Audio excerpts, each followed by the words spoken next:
Now the mind-only school seems like you give thoughts to what we discussed yesterday. So what we'll do is that as we go, if it so happens that before we come to the parts, if there's no concrete discussion happening as to how, things are mere mind, then make sure that you remind me. Right? Remind me to do that. Okay. And this is really the most important thing.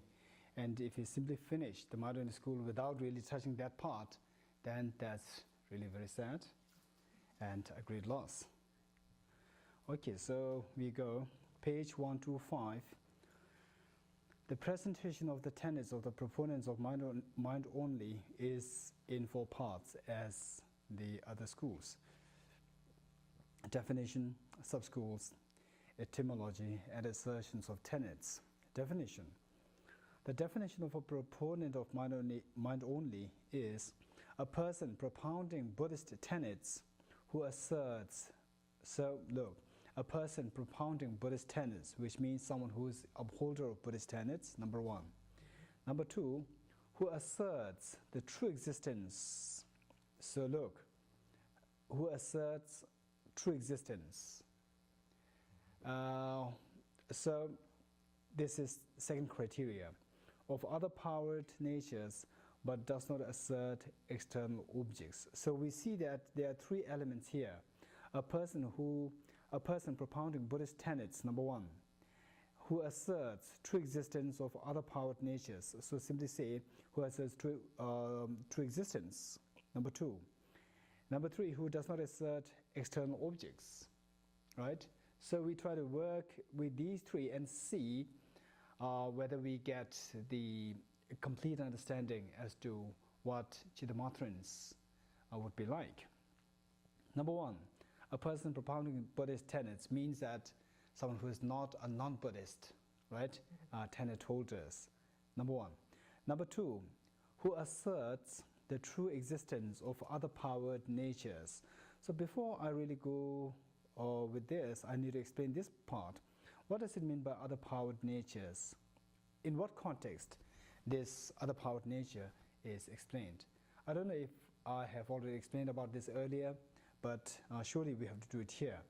So say, just as, we subsume, we categorize the entire phenomena into 2 groups, permanent and impermanent, right? So likewise here, the Chittamathrans, they do it, in a different way, as addition, to what the other schools do. So, in fact, this is not something confined to Chittamathrans' way of doing. It is also what the Madhyamikas do. So anyway, everything that we can think of can be. So say, what do I mean by everything that we can think of? Can each one of us give an example of what I'm saying? Anything that we can think of. Cars. When should get houses. I will say the elephant in this house. Although it's non-existent, but it's still we can think of it.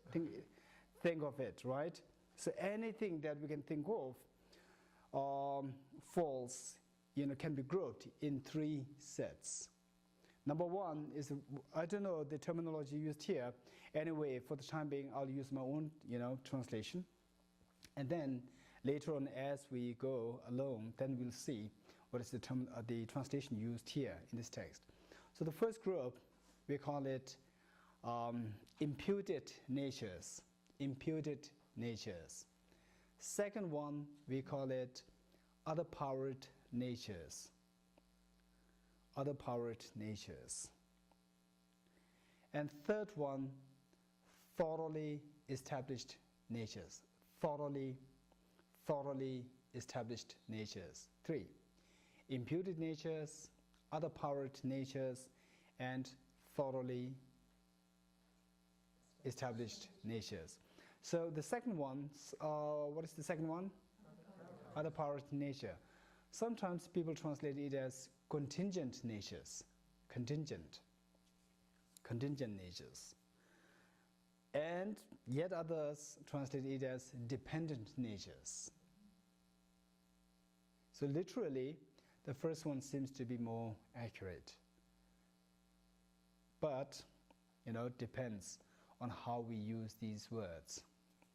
Okay, so we need to know each of these three and then see if everything that you can think of, falls into one of these three sets.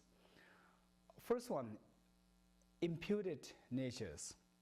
Last time when we were doing Sutrantika school, I did mention to you, and it did come about the mode of existence, while explaining the mode of existence, there are two ways of existence. One, 100% or existing purely by means of subjective, causal operation, which means, existing by the power of one's own previous causes and conditions, which is totally independent of our mind, right?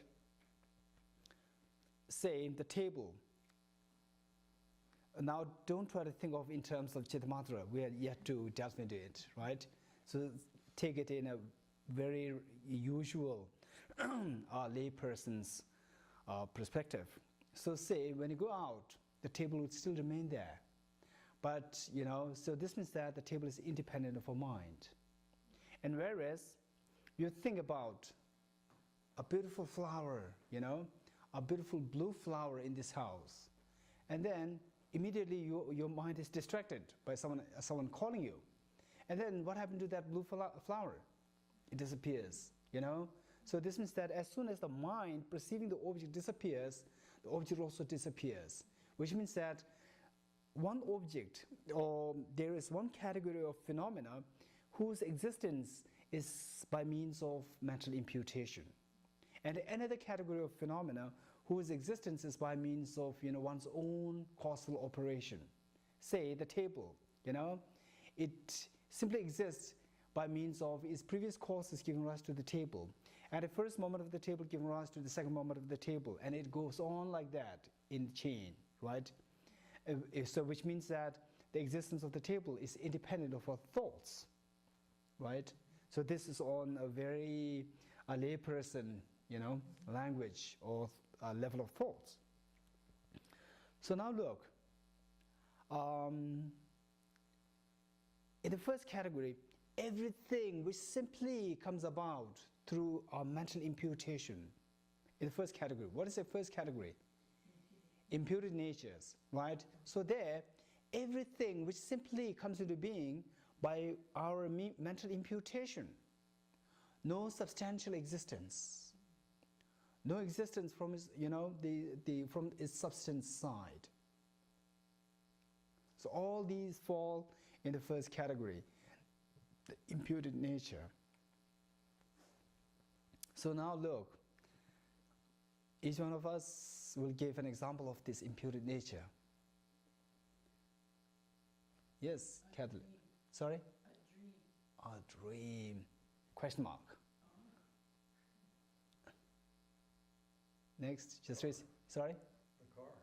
Car is imputed. It does not exist, if you leave the car over there, we don't have to think about the car anymore. You can carry on with your work, but the car will keep on, the first moment giving rise to the second, and it will remain there, in the fashion of impermanence. Meaning that, the first moment of the car giving rise to the second moment of the car. So we don't have to keep on thinking about the car in order to, keep it there, Yeah, so the car simply operates in its own way in order to maintain it, in order to sustain it, you know, our minds, we can take rest. We can do something else, right? But then what about the, you know, say, the elephant in this house? You know, we can think about it, and then as soon as you distract your mind, the elephant in this house disappears, you know? So it is not really there. It is what your mind, 100% is mental imputation. So as soon as the mind goes away, it also disappears along with the mind, right? So therefore, it is 100% mental imputation, right? Okay, what else? Impermanence.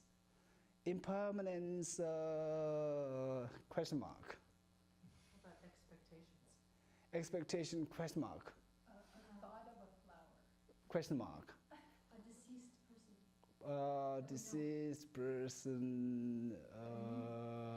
This is quite close. Anyone? Okay, what did you say? Expectation. Expectation is a mental process. It's a mind. So the mind, it is impermanent. Impermanent means the first moment giving rise to the second moment giving rise to the third. It has self-sustenance. And what about you? What did you say? Impermanence. Say the impermanence of the car, you know. You forget about impermanence, you are busy with your work, but the impermanence of the car keeps on going there. Why not The dream. Dream is also a mental state. You say that, oh, you know, wonderful water, you know, juicy, the very delicious food of the dream. Means that, you know, it is not the real thing, it is simply my dream. So you reduce that food into your dream. So in the form of your mind. It's just one part of your mind, dream, yeah.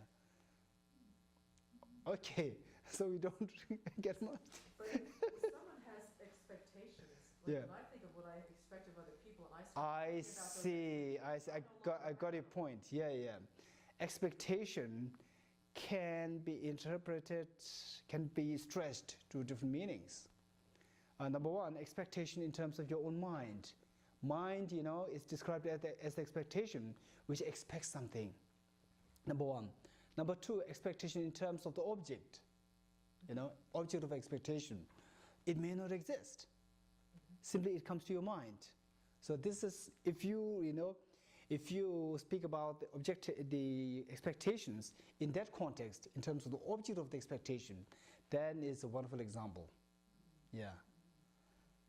Okay, so Trentika, did we go to give more examples of, what examples did we give for the imputed, for things coming to being by means of imputation? I think we did quite a lengthy discussion. It was a catch-all category. Everything that wasn't. So the poor example, you know, we did the poor example, the cup and the what? The paper and the cup, right? The difference between the cup and the paper. Where is it? I was trying to really ask you. Say, this paper and the cup, are they different or they are same? You said different. The difference between the cup and the paper, is it existent or non-existent? the difference Yeah. exists. I mean, it's obvious. Is it existent Yes. or not? Existent. Where is it? On the table say, last time I remember very clearly, say I have just put a cup and paper, nothing else on the table. So if I ask you how many items are there on the table, what would be your response? What are they? Just two? Yeah. There are more, the three. The difference between the cup and the table, the paper as well. Yeah. Now look, so our natural thoughts tell us that our natural thoughts simply consider tangible, you know, things, not the imputed things. But there are many imputed phenomena. It's not just these two. There are more, the difference between the two. But then I ask you, where is this difference? If that is existent, where is it? You know? So then I was trying to, you know, hold off from the center, whether the difference is in my hand or, you know, is there on the cup or on the paper. If you say it is on the cup, you know, it is on the cup, then don't destroy the cup. Simply keep it intact and destroy the paper. But the difference also is disappeared, you know. And if you say it's on the paper, again, keep the paper intact. So to protect this difference, you know, difference of the cup and the paper, and you destroy the mug, the cup. And again, the difference also goes away. So which means that this has nothing to do with tangible objects. It's something mentally created, you know, by simply having these two, and then mentally it creates what is known as the difference between the cup and the paper, right? So the difference between the cup and the paper, this is also one example of merely imputed phenomena, right? Okay, and also last time someone, you know, last time when we were doing certificate school, someone gave us an example. I see it's Alec who gave us the example of the uncompounded space. Okay, so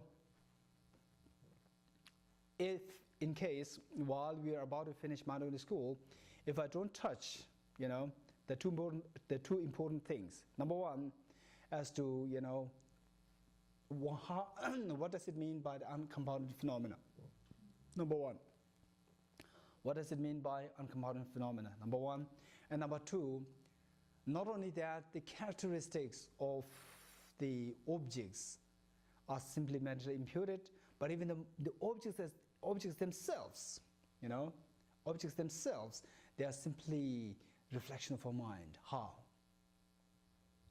You know, so last time we were discussing about the table, the usefulness of the table, or the, you know, the uselessness of the table.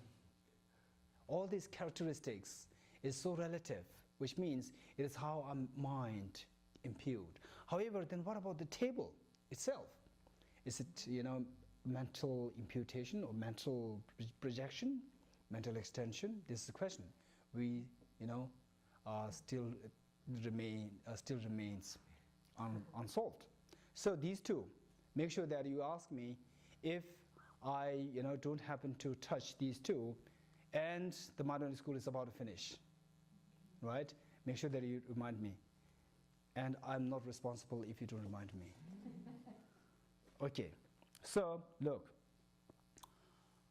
Okay, so something which is not tangible, to tell you in short, something which doesn't follow the rules and regulations of cause and effect. Something which doesn't follow the rules of the cause and effect, you know.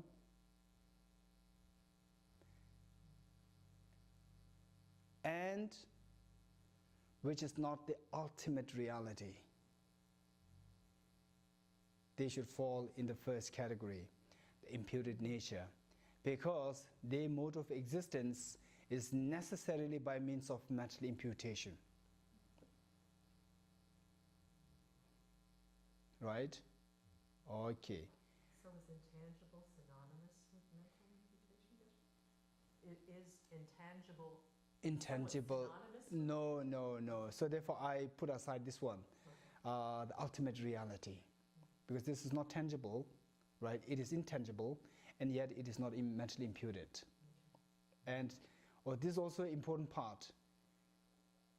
Note it down for future, you know, one of the points that you have to ask me in the future as to why the ultimate reality, you know, why ultimate reality, the emptiness, while it is not, you know, following the rules of cause and effect, it is not imputed phenomena. In short, you know, ultimate reality, why is it not imputed phenomena? So this is also a question that, you know, we need to address before we finish Madhuri school. Okay, so this is really very serious question, this point. And yesterday Christiana's question about law of causality. You know, if everything is simply mind, then how can you really account for cause and effect relationship? This is another serious question. So there are a couple of things that we need to deal before we jump to the next school. Okay, so the first one, the imputed nature encompasses everything that comes into being by mental imputation, right? Number one. Other powered phenomena or other powered natures encompass everything which follows, which are impermanent. Encompasses everything which is impermanent.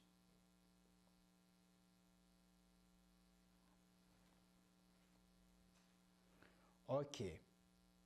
When we speak about impermanent phenomena, you know, now look, try to make things, say, what will happen to you? Say, if you, in your house you have lots of things, lots of, you know, items, objects, and you don't know where you have placed them, right? So they're all scattered here and there, not knowing, you know, which is where, right? So in that case, when you really need it, you don't get it. Whereas, even if you have many things, but you know, you are so systematic, you are so orderly, so you put everything in proper order. So that way, you know, you want a pen, you know, go to get it from this, and you want a clipper, you get it from that. You know, everything is there in your mind, so clear. And whereas you do have everything, but your mind is unable to really comprehend as to where things are, right? So likewise, the study of Buddhism and the study of the particularly the tenet systems, we should somehow be able to systematize everything in a mind, you know, so that everything is so connected, well connected to one another. Say, for example, when I speak about the other powered phenomena, I was talking about impermanence. I was talking about the ones which follow the rules of the cause and effect. So you must be able to integrate these two, impermanence and the ones which follow the rules of cause and effect. You should be able to integrate these two. Then, you know, whenever someone's talking about law of the cause effect, you know, immediately you can bring in the picture of impermanence. And whenever someone's talking about impermanence, again you can bring in the discussion of the law of, you know, cause and effect. So that way you try to make a very coherent connections among all these different topics, so that, you know, your mind is really comprehensive, your thoughts are really very comprehensive and so clear in your, you know, reflective meditation. Okay, so now what is the connection between these two, impermanence and the ones which follow the laws of cause and effect? Say, you know, when you say impermanence, it means something was changing. Something is changing. Something was changing means that it doesn't really remain static, even for a moment, which means that it changes from the first moment to the next, right? First moment to the next. So this means that the first moment should be serving as a cause to give rise to the second. Again, the second will not remain as it, always like that. Again, the second one is also, you know, second one also changes to the next moment. Second one is the cause to the third moment. And third one is the result, and the second one is the cause. Second one is the result, and the first one is cause, you know. So the impermanence can be spoken of only if there is a cause and effect relationship, right? So when you speak about, again, when you speak about cause and effect, the cause, you know, when it gives rise to the effect, the cause is no more there, which means the cause has already undergone change. There is impermanence in the cause. And the result, the cause gives rise to the result, and the result will also give rise to its own result, right? So while the causes give rise to their respective results, they also, you know, they also undergo change. So without the change, the cause will always remain as cause, which means it is not a cause. Cause, by very definition, it must give rise to a result, right? So which means that it should change. So cause giving rise to a result, and impermanence, these two are synonyms, right? Okay. So now look, everything which is impermanent and follows the rules of cause and effect fall in the second category. What is the second category? Other powered. Now you may wonder, don't be hesitant to ask me a question. Raise your hand. Why do you call these objects other powered? You know, don't be frightened. I'm not a so, fearful person. You can simply ask me. So they are called other powered because they're coming into being, they're coming into being is because through the power of their respective causes and conditions. They're coming to, for example, the table, it comes into being by the power of something else, by the power of others, other powered, by the power of something else. What is that something else? Causes and conditions. Now you may have more guts to ask, then why do we call those, those things like the difference between the cup and the paper imputed phenomena? So this is quite, it demands more, discussion and also more profound explanation. So this, I think we will do somewhere in between, tomorrow, day after tomorrow, 2 days after, we don't know. But surely you must note it down to ask me this question. This is really very important. Number 2. And number 3. What is number 3? Thoroughly established phenomena, right? Okay.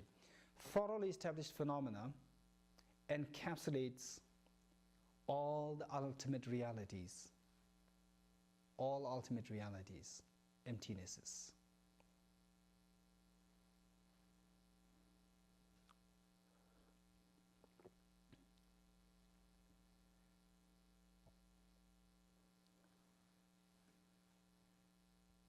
Seems like some of you want to ask this. Why emptinesses are called as the thoroughly established phenomena? Okay.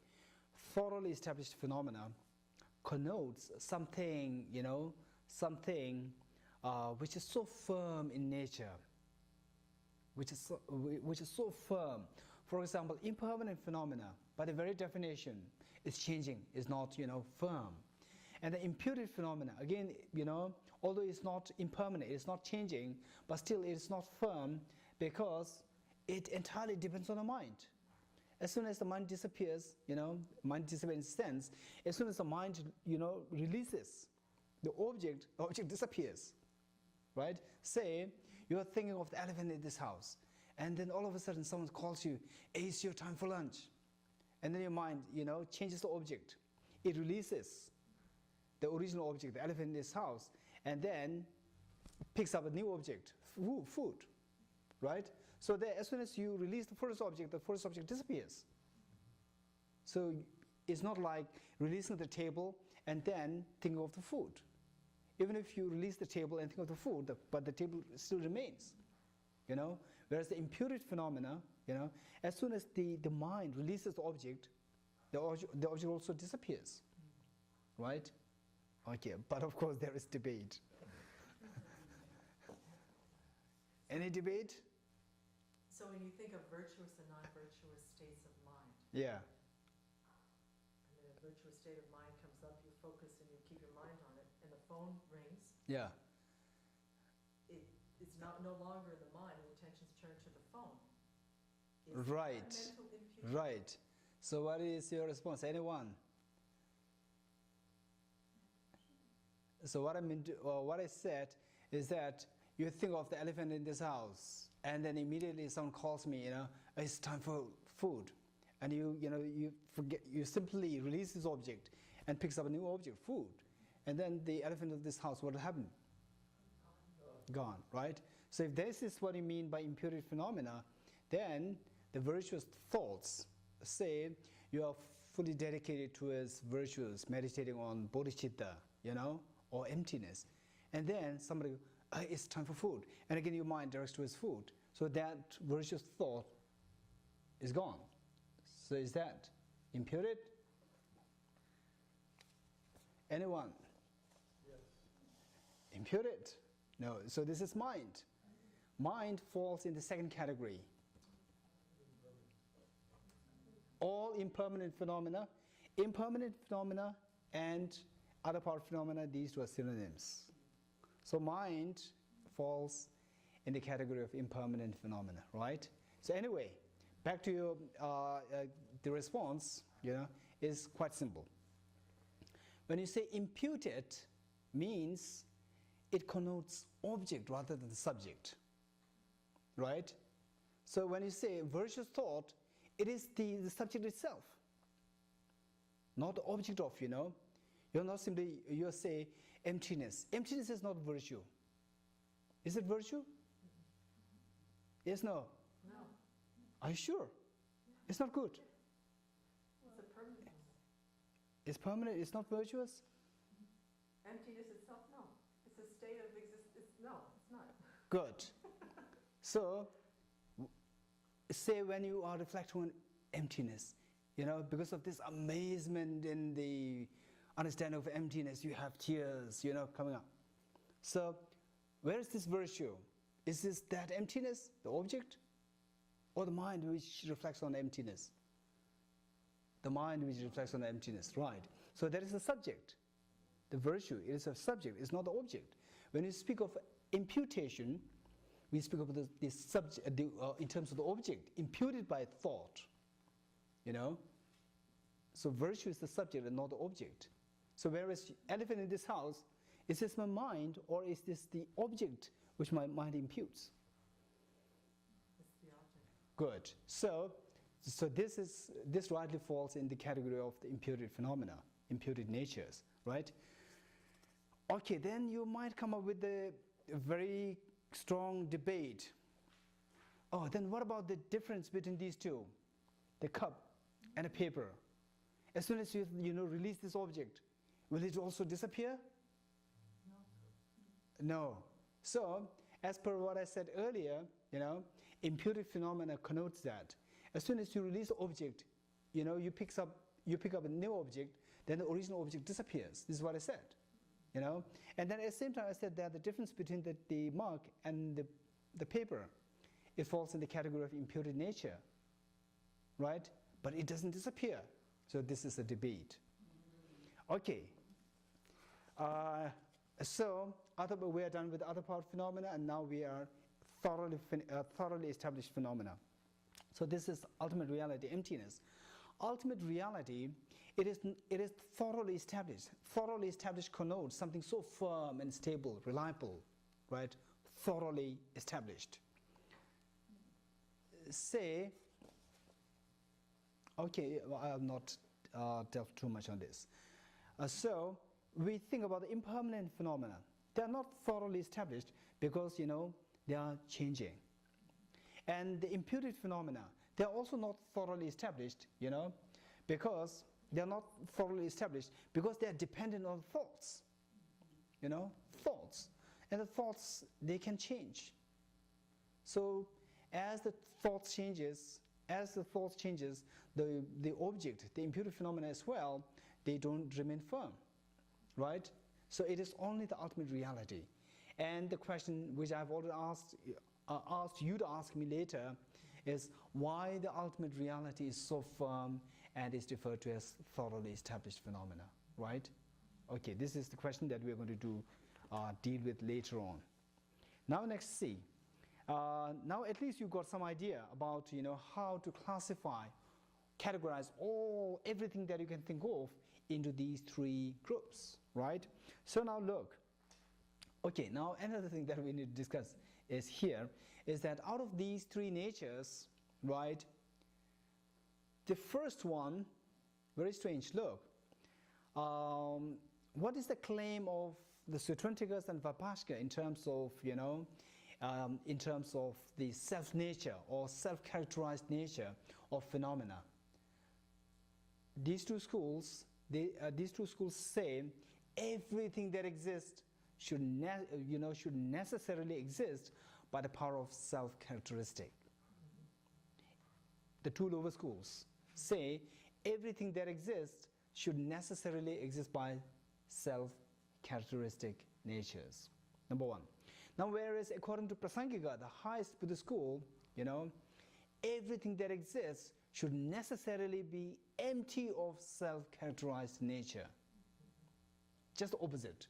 And now look, Chittamatra, it is somewhere in between. Saying that, some phenomena exist as by the power of self-characteristic nature, and others not. So, out of these three natures, what are they? Imputed nature, other powered nature, and thoroughly established nature. So of these three, the first one, the imputed nature, is the one which is empty of self-characterized nature, empty of self-characteristic. And whereas the other powered and thoroughly established phenomena, these two have self-characteristics, right? Okay. And also, self-characterized nature and true existence. For Chittamatra, these two are synonyms. Self-characterized nature and true existence. These two are synonyms. Now let's see if the definition makes any sense to us. The definition of a proponent of mind only is a person propounding Buddhist tenets who asserts a true existence of other powered natures. So other powered natures referring to all the impermanent phenomena. So as I said earlier, true existence and self-characterized nature, these two are synonyms. So they say that the other powered natures or the impermanent phenomena, they exist truly, right? They have true existence, or they are self-characterized. They have self-characterized nature. So, because of believing in some degrees of true existence, this disqualifies the Chittamatras from being the Madhyamikas, because the Madhyamikas, they reject any degree of true existence. So here, Chittamatras, someone who believes in true existence, some degree of true existence, should be excluded from being Madhyamikas, right? Okay, so this means that this part of the definition excludes, the Chittamatras from being Madhyamikas. Now, what we have, what other possibilities we are left with? Vipashikas, Sutrantikas, and what? And Chittamatra, right? There are three possibilities left. And now let's see how, the remaining part rejects the first two, but does not assert external objects. So this part, what does it reject? Are you sure? Yes. Are you sure? Yes. Why? Well, you just said because both of those schools did assert true existence. That's fine. I'm talking about this one. Does not assert external objects. Oh, I see. I see what you're saying. Be confident. Don't trust me. You're right. You are right. It rejects the Chittamatras being Vipashikas and Sutrantikas, because Sutrantikas and Vipashika both accept external existence. Yeah, you're right. Be confident. Right? Be confident in your answers. Don't trust me. Okay, so we see that, any philosopher who, belongs to the propounder of Buddhist tenets, and because of this, you are being excluded from the non-Buddhist tenet holders. And because of asserting true existence, you are excluded from being Madhyamikas. And because of, non-asserting external objects, you are excluded from being Vipashikas and Sutrantikas. So what is left? Chittamatras. So that is what is known as Chittamatrins. Okay, now next. Proponents of mind only are of two types: true expectarians and false expectarians. Okay, what do you get? What do you understand from this? Okay, this is quite important thing. The difference exists between these two groups. Okay, let me put it this way. This is quite important, you know. So it's not necessary. I don't really expect you to, you know, get the full import of what I'm trying to explain, but simply make sure that you at least get something, even if it is intellectually, just, you know. And then as we go along, you'll see that things will become clearer. Say you are looking at this flower, right? A yellow flower. So we have, well, just look. Don't try to simply think of it in your mind. Simply look at it. So that way you will really have an experiential understanding, yeah, right? Look at the flower. And then you see a yellow flower. And what is that thing which sees the yellow flower? It is your eye consciousness. Eye consciousness seeing a yellow flower, right? So when you look at the flower, what do you see? You see the flower, number one. You see the color of the flower, number two. You see the external existence of the flower, three, right? And there are all different kinds of things that your eyes, you know, see. However, let's simply pick these three things. What do we see? We see the flower, number one. We see the yellow, the color. We see external existence of the flower, or the flower existing outside. It's not here, it's there, you know? This is what is known as external. So again, as I said earlier, we should make sure that when you use these words, external, these things, don't try to philosophize. Make it as easy as possible, right? Try to understand these words the way you understand in your very laity terms, you know, colloquial terms. External, oh, I'm going to, you know, something is there, someone is there outside, not inside. So this outside is what is known as external.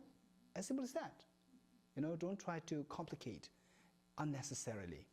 Okay, external. So do you see the flower as though it's in your brain? No. So where is it? There's a gap between me and the flower. This is what is known as the external flower, right? Okay, so see, we see three things. Now, next question. Out of these three perceptions, you know, simultaneously happening with your eye sense consciousness perceiving the flower in front of me, which of the three perceptions is wrong and which is right? Quick. Which of the perception of these three, perceiving from the point of view of Chittamatra. Now from the point of view of Chittamatra, you know? So imagine that you are... The third one is what? Wrong, right? Wrong. Which is right, which are right? Which is or are right? The first two are right, the third one's Good. Okay. So this means that you belong to the category of the true expectarians. And I say all three are wrong. So I belong to the false expectarians. Yeah. Okay. So what is being said here, you know, is that when you say, oh, this eye consciousness, when perceiving the flower, it has, you know, some degrees of the validity. And one part, seeing it as external, this is wrong, you know. So then you give some degree of truthfulness, some degree of, you know, some degree of truth in your perception, validity in your perception. So the Chittamantras, although there are different ways of classifying the Chittamantras, you know, but one way of doing that is of classifying the Chittamantras by asking this question: which of the three perceptions is right? And if one says that all three perceptions are wrong, then you belong to the, you know, what? False expectarians. And then where someone says that, or all you know, who said that, oh, seeing the flower is right, saying the yellow color is right, but saying external flower is wrong. You know, so you give some degree of what validity to, you know, to this perception. So that belongs to the true expectarian Chittamatrans, right? Okay, so now this is the issue. So of course, both these groups accept that because of perceiving external flower, it is wrong, which means that the two share in common that the flower does not exist externally. But they differ in terms of, you know, whether your perceiving of the flower is wrong or right, right? So this is internal discussion or internal argument, right? Okay, so at least you got, you know, what it means by true expectarians and what it means by false expectarians. You understand? Okay, right. So expectarians